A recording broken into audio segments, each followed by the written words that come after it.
How to change password of an FTP account in cPanel. If you wish to change the main root FTP account, you need to change the password of your cPanel account.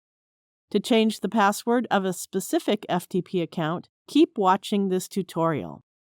Log into your cPanel account and you will be on this page. Go to the Files section and click the FTP accounts. Now scroll down to the FTP accounts section. Here locate the FTP account whose password you wish to change. Then click the Change Password. You can either enter the password manually or generate a password automatically. To generate a password, click the Password Generator button. Copy and save this generated password in a safe place. After saving the password, check this box and click the Use Password button. Click the Change Password button. Now you can access your FTP user account with your new password.